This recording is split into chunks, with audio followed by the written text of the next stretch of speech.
Hi, everyone here and around the world.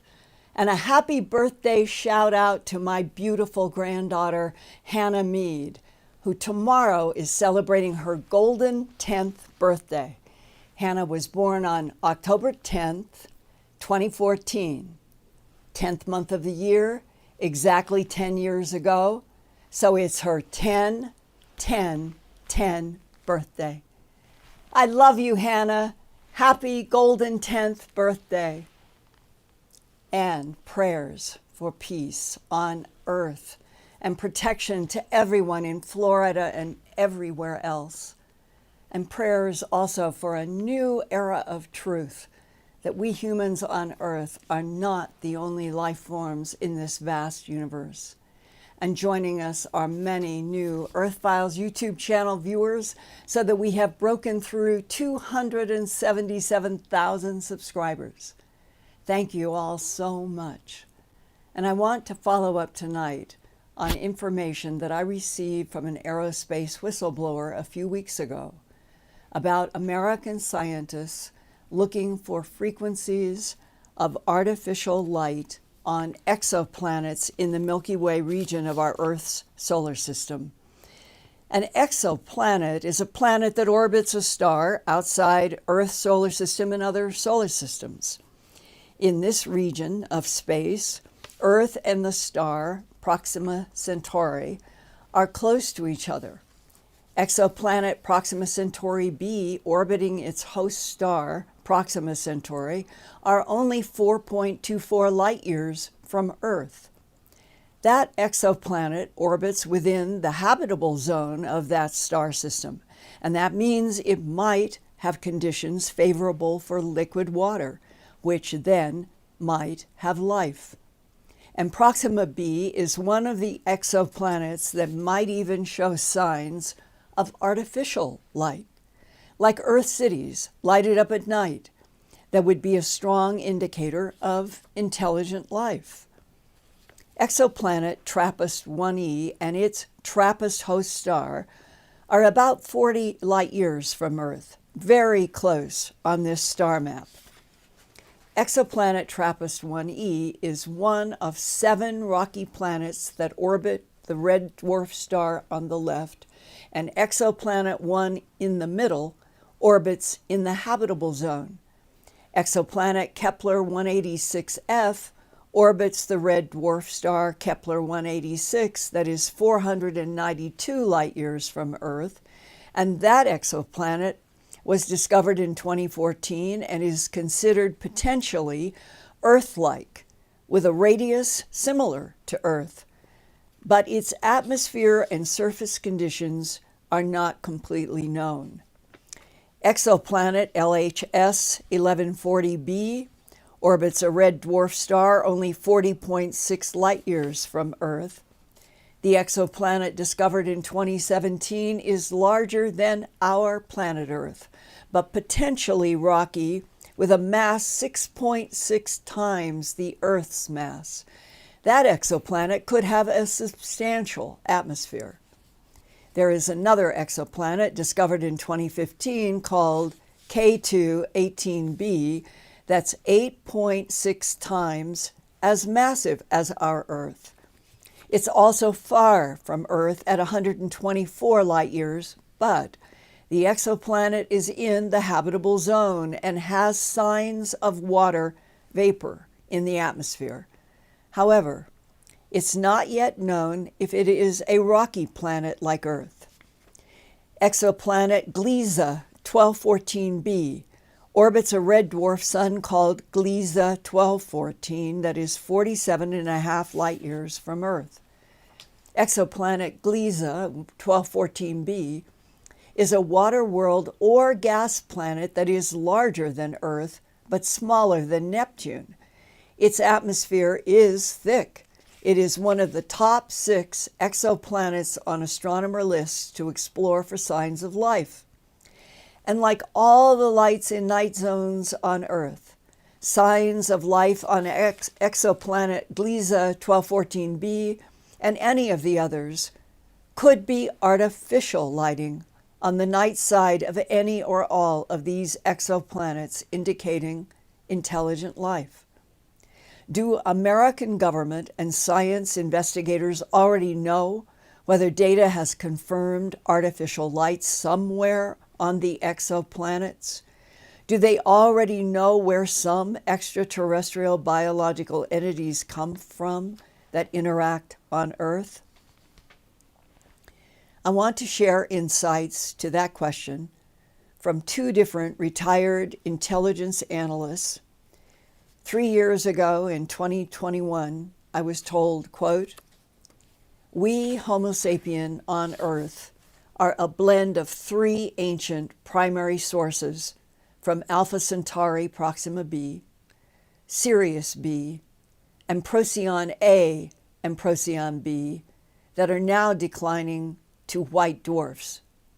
And that is referring to Procyon A and B. And this is where we learned that we had genetic upgrades, and then it really gets complicated. Sirius B links to darker eyes, darker skin, melanin. Proxima B links to lighter colored eyes and lighter melanin skin, very similar to Earth Scandinavians. These systems had the most involvement with our development to current modern Homo sapien. Earth controllers 270 million years ago were Sirius B group extraterrestrials, close quote. But 25 years ago, in December 1999, in a 7-hour meeting with Defense Intelligence Agency analysts retiring that month, he told me, quote, "The Greys have demonstrated for us that they can move anything from this matter universe into other timelines and or dimensions. And that's why our government is confused about the 6.2-mile diameter asteroid impact in the Chicxulub crater 66 million years ago in the Gulf of Mexico today that took out all the dinosaurs and 75% of all other Earth life forms," close quote. Further quote, "The Greys were here even then, according to their holographic projector technology that is supposed to have a record of this solar system going back to before the machine moon," meaning our moon is a machine, "that was put in place by the Greys." And that is their claim. DIA asked me rhetorically, quote, "Well, why didn't the Greys move the 6-mile asteroid on a collision course with the Gulf of Mexico out of this matter universe?" Meaning, if it's coming, get it out. So we have to assume they allowed the catastrophe or even induced the collision to put an end to the global dominant life forms of dinosaurs. What came next on the evolutionary timeline were mammals, according to the Greys. Since then, Grey ETs have worked with praying mantis types to oversee genetic manipulations on Earth. The Greys are supposed to be our allies, but they lie, close quote. More recently, I have received this information. Further quote, "There are cloned Grey drones involved with harvests of tissues and fluids from animals and humans that result in bloodless mutilations." It is true. But the real and tall Greys are a very old species and are not hostile and are different. They are caught in a quantum field time travel temporal problem that they are trying to solve. The quantum field directly relates to consciousness and how these craft are truly navigating long distances in a short period of time, moving point to point through space and other dimensions. You would be surprised how much of the research is handled by private companies or industry.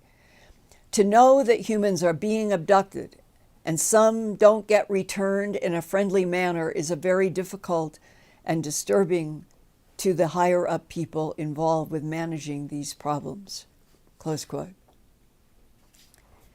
And it was only a few hours ago, this October 9th, 2024, Wednesday, Ian in England called me about the Express Tribune there in the UK today running this headline, quote, "A Pentagon whistleblower has exposed a secret UFO program, alleging the military hide key information from Congress that includes, quote, a recent revelation by a Pentagon whistleblower who has disclosed the existence of a highly classified government program called, quote, Immaculate Constellation, close quote." Like a joke about immaculate other sounding words like constellation. The leak is reported by 53-year-old Subtac journalist Michael Schellenberger. He writes, quote, "There is a growing body of evidence that the government is not being transparent about what it knows about UAPs. The whistleblower's report outlines 7 categories of evidence about unidentified aerial phenomena and images that intelligence collected by U.S. military assets and that ensure a high level of confidence in the accuracy and integrity of the data gathered," close quote. This new report also mentions, quote, alien reproduction vehicles, ARVs, close quote, being secured within this UAP program. The whistleblower further warned that even publishing the name Immaculate Constellation could lead to government surveillance under the Foreign Intelligence Surveillance Act, also known as FISA. In upcoming Earthfiles in the next few weeks, and for my YouTube channel programs, I'll have an update about the famous Phoenix lights of March 13th, 1997. I also have upcoming a witness to a 20th century president who knew about UFOs and ETs, more about grays and UFOs by Wright-Patterson Air Force Base retiree Ray Szymanski, who will be speaking about his 1966 Michigan UFOs research at the Taylor Community Library in Taylor, Michigan, next Wednesday, October 16th, beginning at 6 p.m. Eastern Time at the museum's street address, 12303 Pardee Road. But now I want to transition to my dear colleague Ian Halling in the UK, who has been lining up your questions for tonight. And Brad is standing by with the 4-minute bell, and that I'm going to try to answer before the bell rings. Hi, Ian. Hi, Linda. Thank you for your introduction there. And we've got a few questions lined up for you. And again, our thoughts go out to our Earthfiles viewers and everybody else who's involved in the events in the hurricane as the hurricane touches down in Florida tonight. Yeah. Thank you. Jeff Willis kicks us off with a point that you've touched on in the introduction about the cataclysmic events, and it's appropriate here. Why didn't they just stop the cataclysmic events instead of waiting for them to happen and then repopulating? I think this is a recurrent theme, and you've touched on it. Perhaps you could just enlarge on it a little bit more. It is a little hard to hear you tonight. I don't know whether you should be further away or closer, but I think that you were asking, why should any cataclysm be delayed? No, the question was, why didn't they, presumably the ETs, just stop the cataclysmic events instead of waiting for them to happen? That's what I meant. Repopulating afterwards? Yeah, that's what I meant. I was asking, is the question, why delay? Why calculate? Why strategize cataclysms? Why are the ETs doing that? That's what he's asking, right? Yes, I think so. Well, and if he's here and wants to refine the question, in other words, there are a lot of issues about who is doing what strategizing around cataclysms with knowledge and others who are also involved in preparations who may not know anything, whether they are extraterrestrials or they have been in human military or politics. I think that's the bigger question.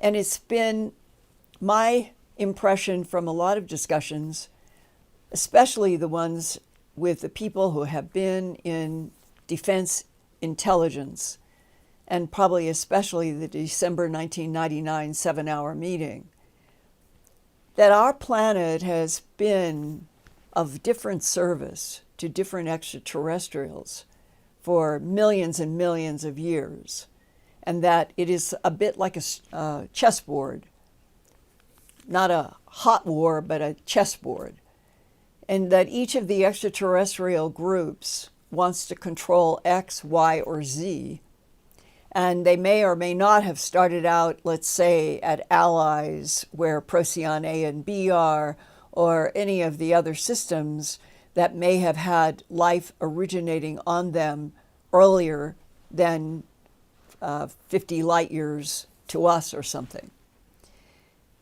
And his question and what I just said about the idea that this whole thing boils down to, that the asteroid that went into the Chicxulub crater as we know it today in the Gulf of Mexico, I was told in December of 1999 straightforwardly that it was a act of by design, and that it was the Greys, the tall Greys, the ones that are allegedly in control of all of the small Greys, or some of them anyway, and all of the AI, that they had strategized how to end one experiment, which apparently involved the reptilians, and start everything over into another cycle. That's the way it was described to me in December of 1999. Extraterrestrial, gray knowledge, wanting to put a stop to dinosaurs dominating the Earth, and that's how they did it with an asteroid. And now a lot of people know that Apophis is another asteroid that will be coming here in the next 5 or 7 years or so. And you can't help but wonder, well, if it happened once, would it happen a second time? And there are lots of people who have had dreams and they think it's going to be the Apophis asteroid coming. I don't have any proof that any of that is true. But it was told to me in that 7-hour meeting on the East Coast by a person who could prove and did prove to me where he had worked, what he had worked on. His job was to analyze the conflict on planet Earth of 3 competing extraterrestrial civilizations. And he laid out that those 3 competing extraterrestrial civilizations are the blonde, Scandinavian, Nordic looking, the Greys that come short AI, middle, tall, and reptilians of many different types. And I almost made it. I was going to close out right here. So I almost made it. It's complicated, Ian. It's really complicated. But that's the closest I've come to staying inside of a bell. That's good, Linda. We got a question here. D.R. Elizabeth says, who are the ones under the oceans? Has anyone ever seen them? And Just Go Away says, undersea bases are real. Let's talk about those. It's the same December 1999 7-hour meeting, probably the most incredible and valuable in my entire life. And the man who was from the DIA and was retiring, and had reached out to me through a man who worked for the World Bank. And so those two men organized a place that we could all travel to and have this meeting that did go on for 7 hours. At the beginning, in the first half hour, the part that I was riveted by and I have never forgotten, and I can see his face and his eyes and the location, it was that coming into my brain and memory. He said, I want to lay out for you what I understand to be the geopolitical regions and forces at conflict and in competition on this planet now. Underneath the basins of the oceans and the seas, you would take your craft, comes from outer space, you come down through Earth's atmosphere, you go to the ocean, you keep going to the ocean, and you have technology that takes you right through the mud rock, and you go because your computers are so advanced and they already know what the inside of our planet is. And they know that there are large, huge caverns. One is so big inside, this is geology. There's a cavern so big inside of our planet between the iron core and the surface and the layers that you could take the mountain of Mount Everest and put it into that cavern. And he explained that it was the Nordics, that the humanoids, that we humans look very, very much like them. They like to be based beneath the oceans and the seas in these vast caverns. He said the Greys like to be inside of mountains, hard mountains, not down. They like to go into mountains. And that the reptilians have always sought out the hot deserts of our planet as reptilians. And he started with then an organization of thinking that I have never forgotten, and it makes so much sense. Today in 2024, some of those same ingredients may be operating exactly as he was talking to me in December of 1999, and he put the year that they all began to be competing with each other to at least 270 million years ago. Well, right now, of many abductees that I've talked to about, it can be intuitive sensing, it can be vivid dreams, it could be you're walking on a sidewalk and all of a sudden a voice comes in and says X, Y, and Z and then goes out. There's a whole bunch of ways in which there appears to be communications. What are you sensing? Everyone is sensing that something huge is coming, and not necessarily joyful or positive, and maybe something negative. But every one of the intel people that I've talked to, including the December 1999, have always said consciousness and frequency are the key to this universe.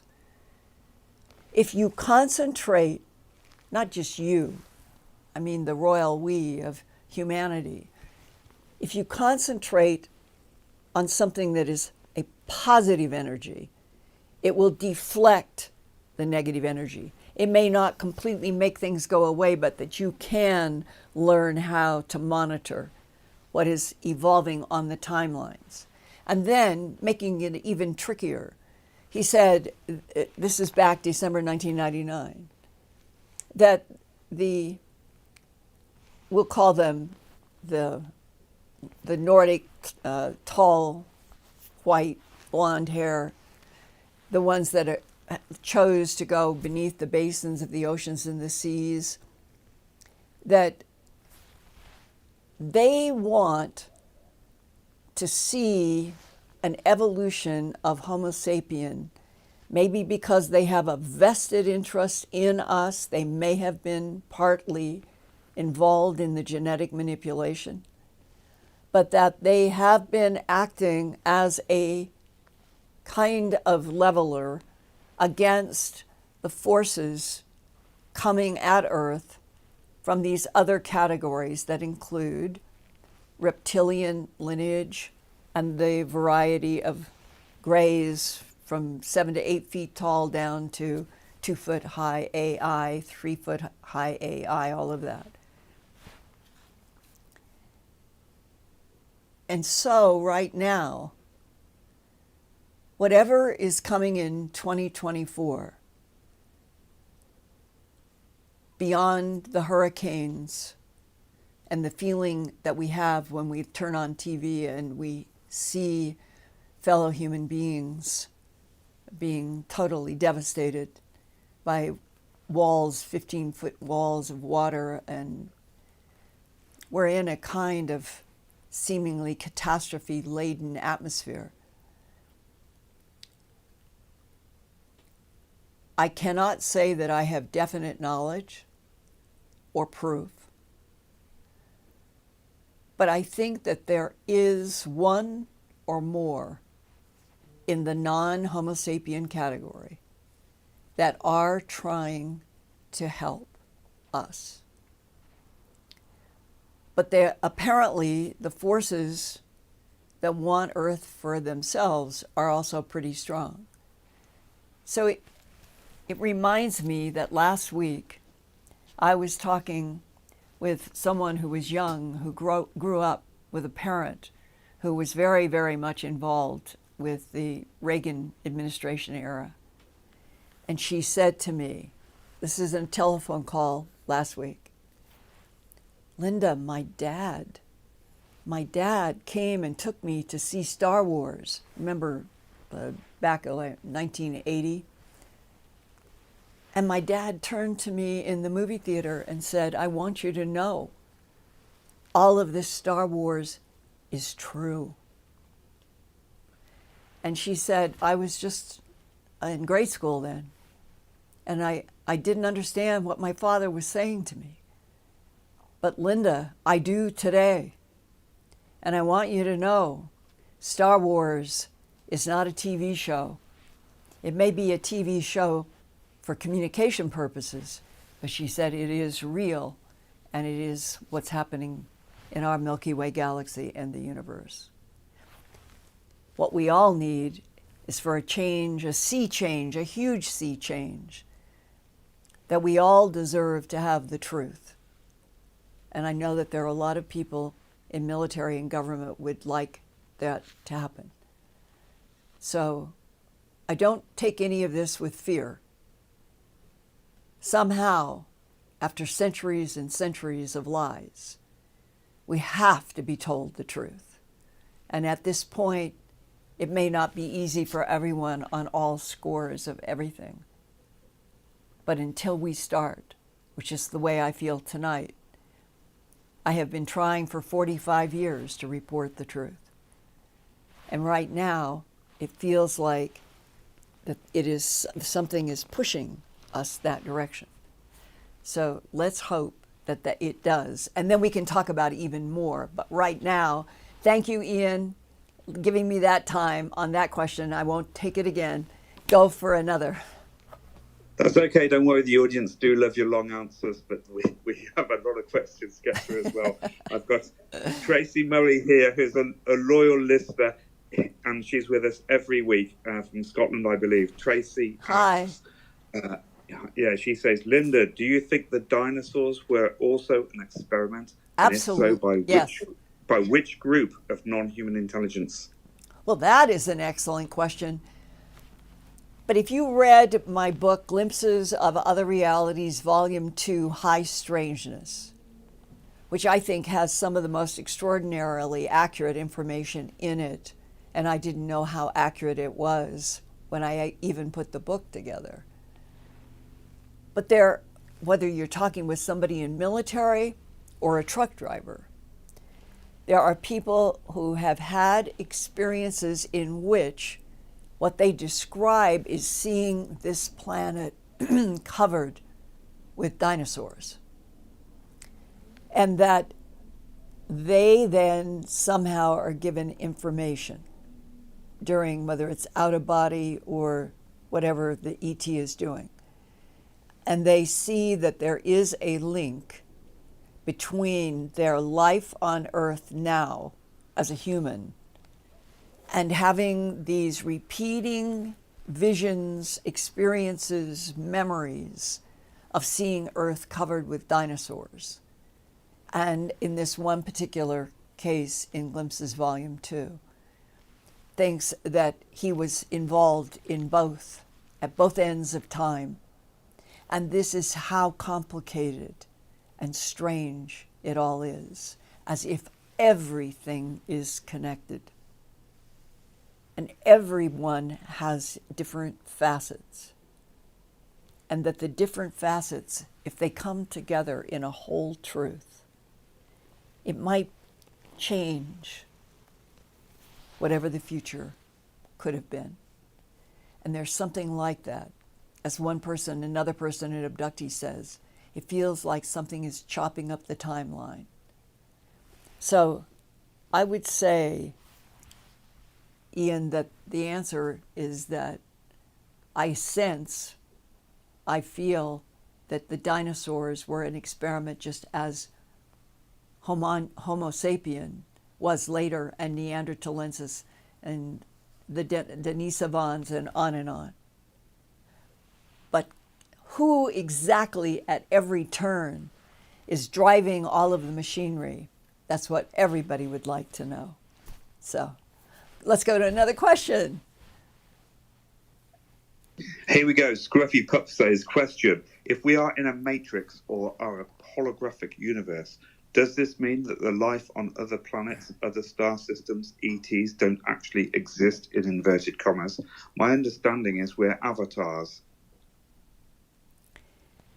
It's a really good question, actually. Doppelgangers, meeting your absolute mirror image, all of that has happened to people in the abduction syndrome. In my book, Glimpses of Other Realities, Volume 2, High Strangeness, there's a 106-page chapter. It could have been even bigger. It has the illustrations of 6 people, I think it is, who have been abducted, describing it, and each one of them, in one way or another, ends up in a large room with grays, a praying mantis, or they meet the praying mantis. And there are big, clear, glass-looking tubes. In one of the ships, she thought it went on for an acre, if there were such a thing as an acre room. And there were humans in those tubes. There were tall whites in those tubes. There were Nordic blondes in those tubes. There were black-haired white skin in those tubes, and the list goes on and on and on. And I remember having worked with those 6 people, and one night thinking,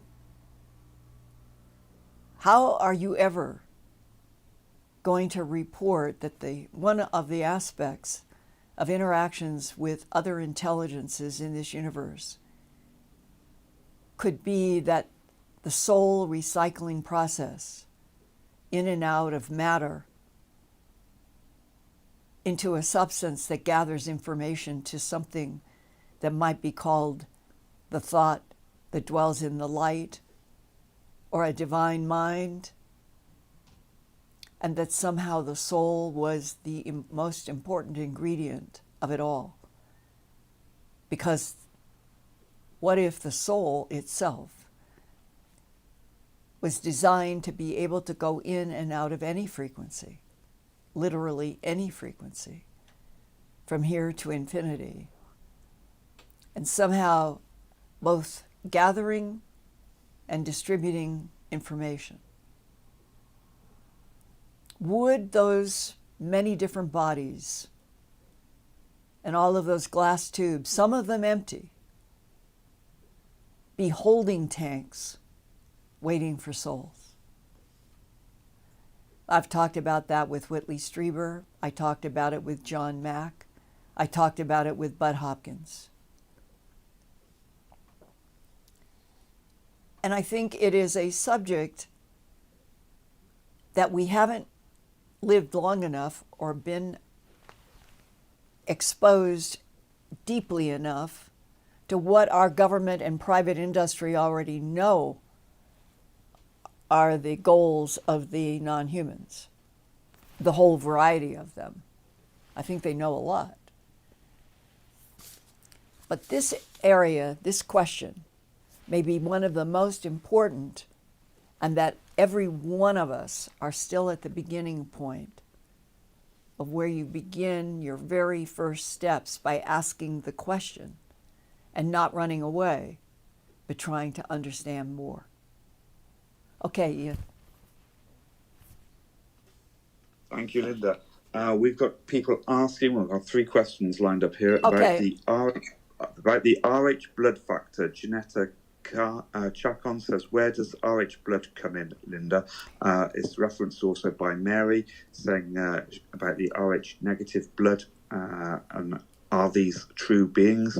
WTF says, Linda, could you please ask Lou about RH negative blood?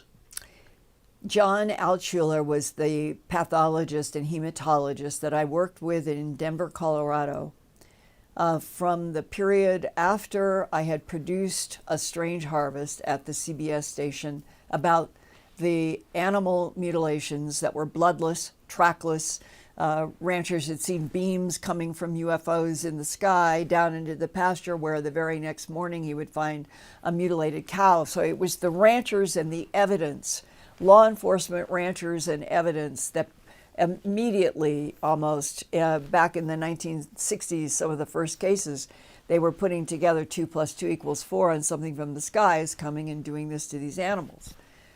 Well, by the time that Strange Harvest was first broadcast in May 25th, 1980, I had been reaching out to the University of Colorado and to labs so that I could go out, gather tissue, put it in formalin and plastic containers and get them worked. And it cost money quite a bit, actually, and I was the only person paying. And eventually, I was able to meet and talk with Dr. Altshuler about all of the work I was trying to do and how expensive it was and what could we do. And he said, I'll do it for you for free, because he says, I really am fascinated and I want to study this. So for about the next 5 or 7 years, he helped me immensely. We were able to do many, many tissue samples from necropsies because of his generosity and curiosity.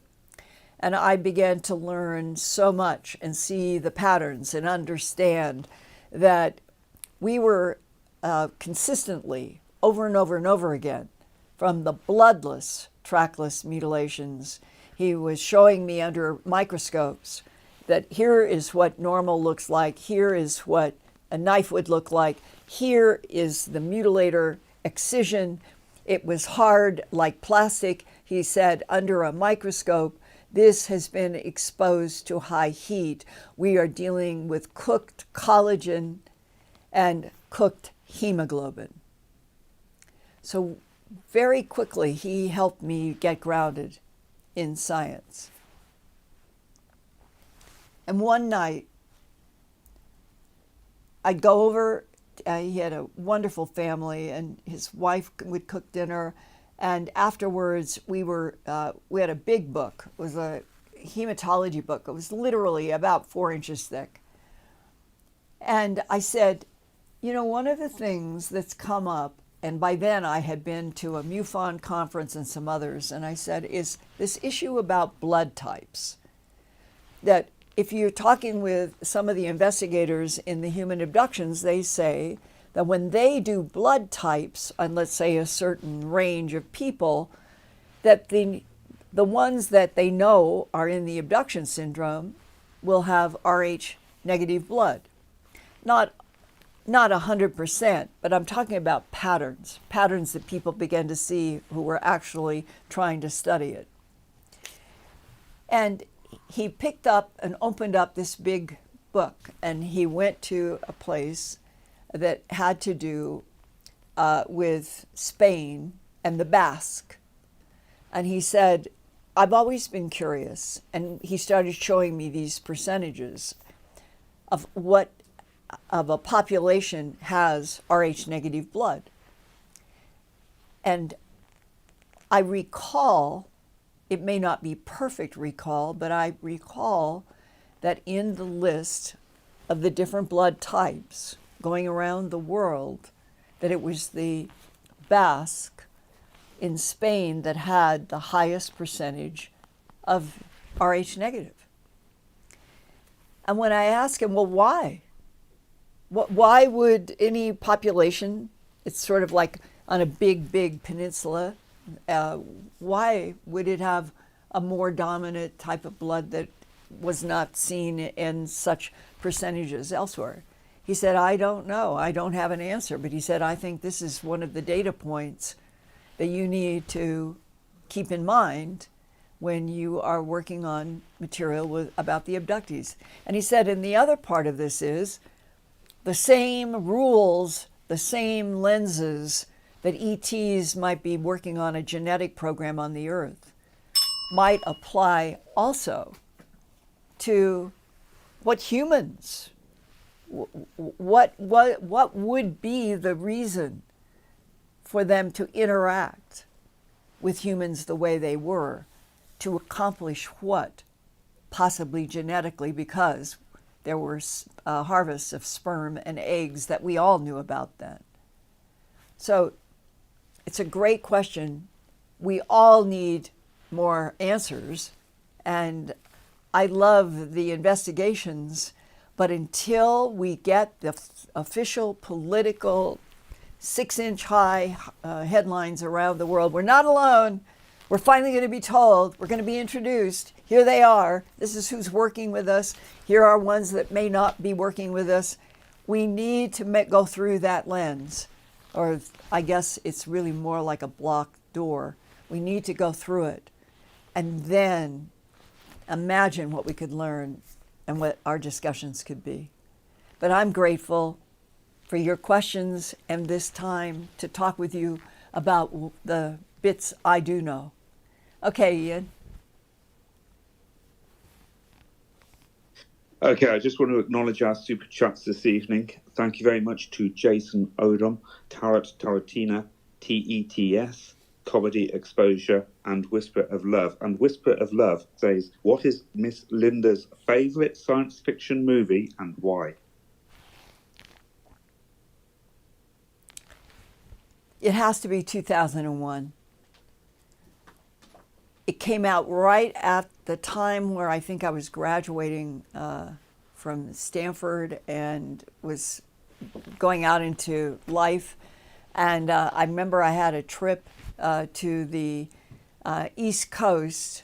At the time, I was still not married, but I was with my colleague from Stanford that we would marry. So we were like getting out of school, and we were doing fresh things, and we went to see 2001. And I felt as if I was transported during that entire, it was about 3-hour movie, I think. I can't remember, but it was long. Not because it was boring. It was physically manufactured. It was a huge film. That I came into the theater as one consciousness, and I left the theater after 2001 as something else. It felt like it was profound. Little did I know In 1979, we would be living in Colorado, and I would be director of special projects at the CBS station in Denver, and that animal mutilations, bloodless, trackless, missing organs in bodies that had no surgical excisions would become, and that's the amazing part as I think about it tonight, I stepped from knowing nothing but a human life and loved life, and doing a strange harvest was like taking me on a space ride, just like 2001, to something that I could never ever have imagined, and found myself for the next 45 years to now of October of 2024, 45 years. I have been trying to understand the incomprehensible. And through it all, I've always thought, if we knew the truth, and some of us could even start going on to bases in Mars and in orbiters, because that's what I would love to do. Maybe it could have turned out differently, but everything went to shadows and dark and keep it away from everyone. And I'm not sure what the karmic due is when a whole planet is put in the dark. But I know now, and it's through you guys, intelligent letters. I wish there was a way we all could, put tubes to our heads and get 1,000 discussions. But something is changing in you, in me. It isn't like, oh, maybe there's other life, maybe. No, that's preposterous if there had been no other life in the universe. Absolutely preposterous. And now we're catching up with a superimposed delay, even by the non-humans, for reasons that are not clear. And that's why I hope you do. Tell me if you do. That even though I can't stay inside of these 4-minute answers, and Brad and Ian are being very patient, then aren't we beginning within ourselves to feel a certain, we must keep going with trying to share the facts and the truth, no matter what else is happening? And I'd love to know your polls, Ian and Eric. Are the people here tonight, do they feel that it is now past even a question of if? It's we must keep exploring and digging with each other on all of this, or not? Now, I've got time for at least 3 more questions if I stay at 4. So I'll try hard. Well, yeah, you're going to have trouble keeping this within 4 minutes, but let's see how we go. It's about the soul. Jason Odom says, Linda, from all your experience, what have you concluded about the human soul? HSA wants to know about Greys hijacking souls, and Dr. Coffrid says it's all about the soul. I have told my Earthfiles YouTube channel audience back in, I think it was 2018. I think we started October of 2017. And into 2018, I found myself for the very first time talking to Earthfiles then, that's evolved to you now, about that experience. And many of you have written, and that therefore I am not feeling like I should go into it all, but it is the experience I had in Boston, married. Laura was 1 year old or less. I was at the TV station working on medical programming. My husband was working for Time Inc. Everything seemed incredibly wonderful, absolutely just wonderful, joyous. Every day was exciting. And then that night, my husband is there. You hear this all the time in abduction. A spouse is there in the bed when unbelievable things happen and never wake up. And that's when we were in this Boston house, and the ceiling was very high, 12 feet, I think. And the door was higher than these doors. And something made me open my eyes. It wasn't like I woke up and sat up. It was something made me open my eyes. And I'm looking out at a huge figure, almost as tall as inside of the door, or surrounded by the door jamb. It looked like a figure that had on a cloak that went all the way to the floor, solid black, but not the feeling of a shadow. It was like I was watching something that I didn't understand that was in this black cloak. And came to the bed, and this voice that has been with me since I was a child, which I personally think is my soul. This voice says, "Look." And this blazing white cross popped in at the foot of the bed. Say the Lord's Prayer over and over. Do not stop, and do not look at anything but the cross that's in front of you. And I have no idea how much time. What I do know is at a certain point I felt threat. And yet when I felt threat is when whatever it was dissolved. The cross was there, pulsing the brightest light.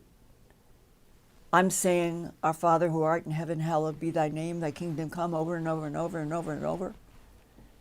And when this whatever happened, I have no idea. It just went from threat to dissolve. I fell back against the pillow, felt frigid cold because I was completely drenched in perspiration. And from that moment on, and that would have been 1974, from that moment on,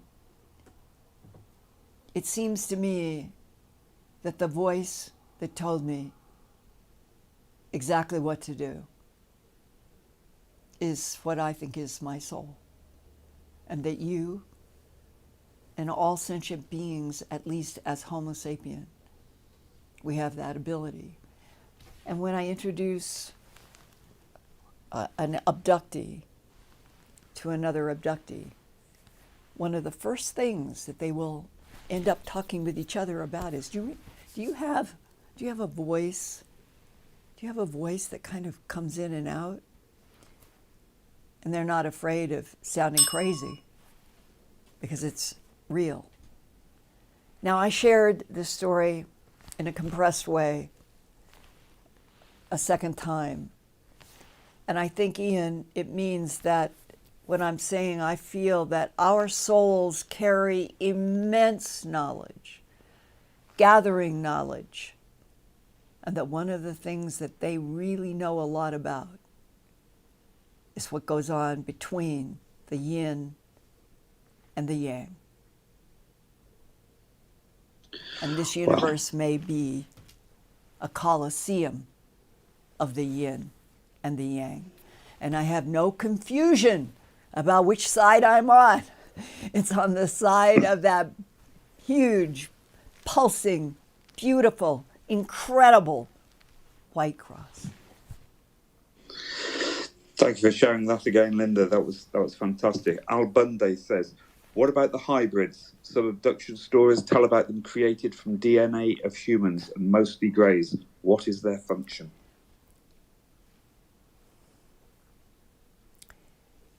Okay, what just hit me? What the first thing, Linda? the word hybrid.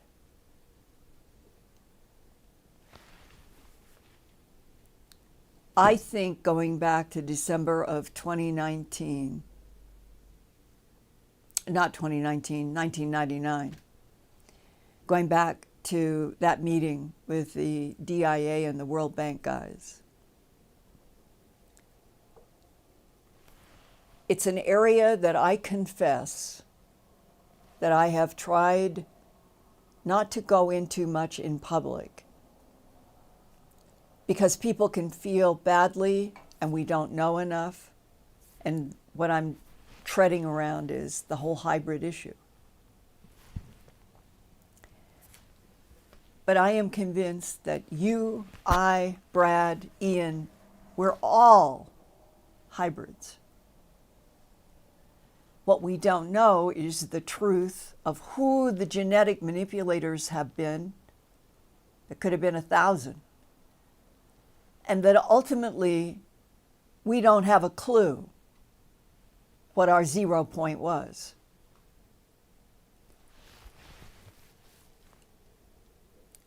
I think that there has been political warfare, probably in the Pentagon and JSOC and all of those that have reins and are trying to control all of this because they don't want to deal with the implications that if we're on a planet that has 8 billion beings, and of those 8 billion, if 20% are hybrid, a genetic manipulation by extraterrestrials of unknown origin for unknown reasons. Are those 20% a threat to the rest or not? I think that that's been one of the lenses since World War II. And there may have been calculations and actions taken that would focus on the hybrids.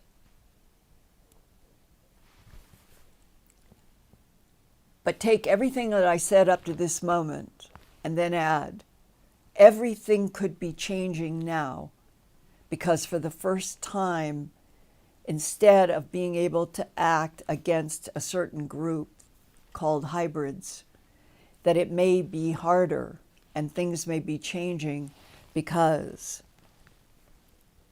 Senator Gillibrand, I think, is going to have hearings. Others are going to have hearings. We're going to have more of what we had in July a year ago. More will be coming out, and eventually a bigger picture will be drawn that has to do with data. Until that happens, until the President of the United States is talking to us through TVs, we're now going to introduce extraterrestrial A through Z, and what we understand, and this is what happened on Earth, and this is why, and this is where we're headed. And it's a story that has been going on for millions of years and may keep going for millions of years. And for us not to be told the truth midway in this huge, complex situation is to me, it's a violation. But it comes back to this is such an important question. Homo sapien is a category for all of the 8 billion humans. What would break down Homo sapien into all these other groups would be blood types and genes. Let's hope tonight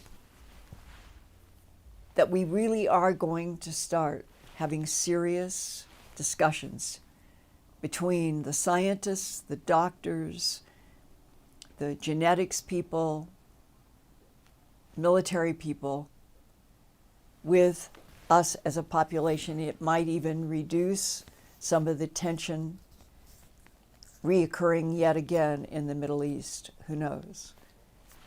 But if we don't start trying to understand what the real truth is about our genetic path and evolution and the relationship to the enigmatic soul and to a universe that literally could be one of an infinite number. When you think about that, it puts in place that if there's a genetic manipulation that has been going on in the earth in various cycles for millions of years, and we're in another one now, why can't we be introduced to the truth about why this is happening? And what are we? And the smile side of me wants to say to you that as serious as it is, as much as I've experienced, as much as I would like to go out into a spacecraft and have an assignment and explore, I think that there is something so special about the human soul, that there are very advanced beings who are trying very hard to sustain us. And on that note, Ian, I'll try one more. Okay, let's try to squeeze this one in. Eric Hensley says, Linda, do you have any information or know if any aliens or UAPs are or were kept in the Pentagon in a secret floor? So it's very specific about actual ETs or ET artifacts, etc., being kept in the Pentagon. I have heard it about the Pentagon, about Lockheed, about Raytheon, about Area 51, S4, the list goes on, White Sands, Los Alamos, Wright Pat. Eglin in Florida is supposed to have like a museum was prepared to show maybe senators or who knows. So from my point of view, 45 years, I've heard descriptions. I have had people tell me what it was like walking into and downstairs or getting into an elevator, all of it saying to me that yes, all of these places, underground, all over the place, we have all kinds of technologies, all kinds of bodies, all kinds of lab work.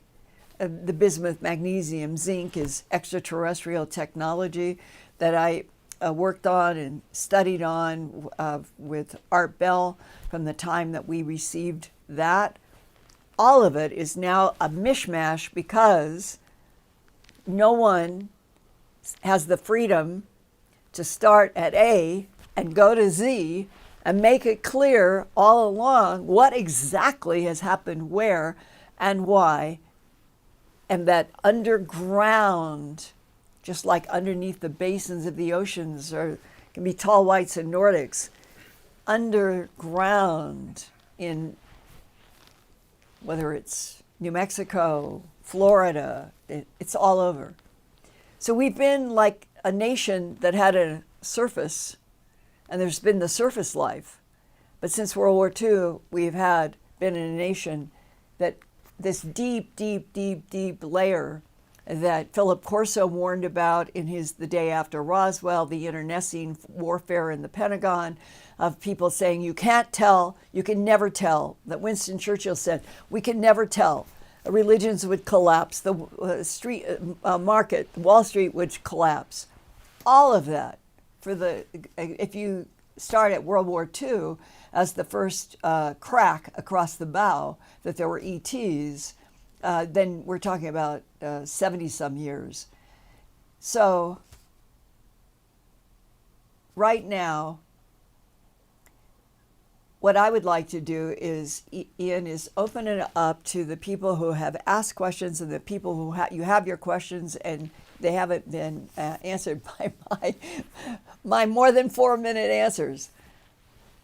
But that we could try seeing maybe would some of you be willing to write letters as opposed to emails? And if I had more mail that had hard letters, it might be something that I would then start concentrating on, having a two-way dialogue. If you're an abductee and you want to find a hypnotherapist, we can do something like that. Where, in other words, where all of us started helping each other, understanding what you're experiencing, what I have experienced and know. It may be that we're coming up against a time in this 25 to 30 half decade where we're all going to need people that we can talk to and seek out, because depending upon what does happen, being introduced to more than one extraterrestrial life form as part of an entire region of the universe that we have never learned anything about. What happens when that information starts being communicated and absorbed? And that's the part that I worry about if it's not based on truth. So, Ian, bring all the questions you have left. Eric, put out a poll and see if we could generate whatever you think would be a good way that people who would like to have help about therapy or anything, that they could go there.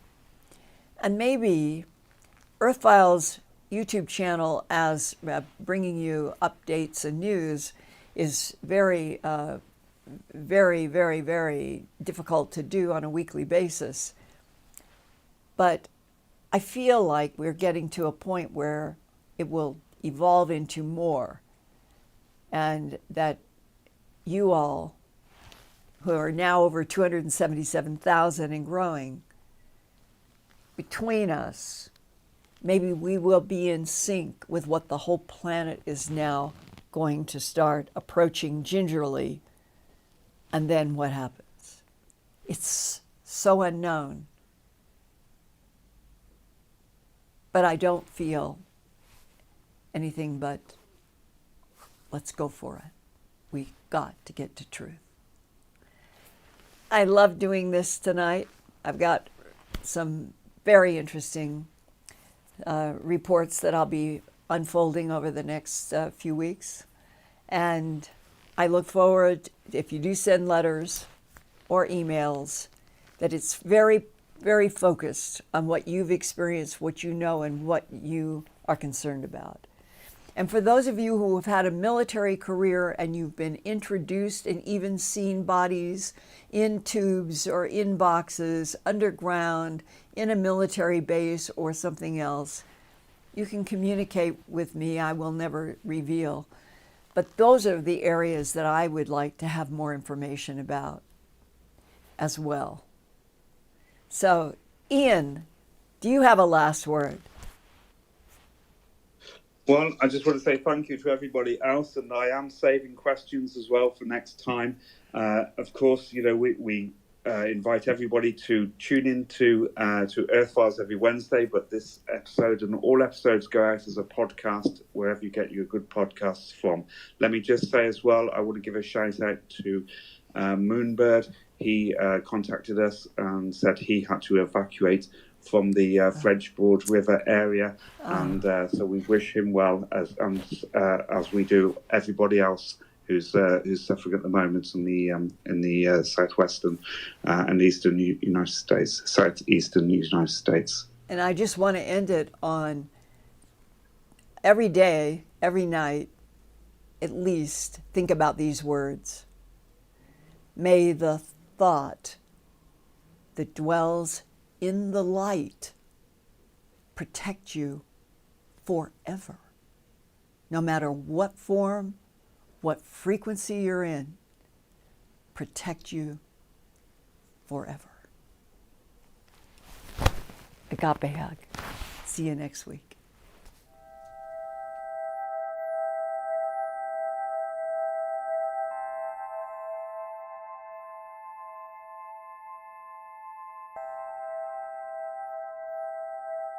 Turn on closed captions for YouTube videos by clicking the white CC button on the lower right. The default language for Linda's videos is English. If you would like to see the captions in another language, click on the white Settings button next to the CC button. Select Subtitles CC, and then select Auto Translate. Select a language, and the captions will now appear in that language. Sort of gone through, and they will hold their heads. I never had a cat do that before. And they'll pull against the comb, helping me get out snarls. And I think it's the best they've ever been.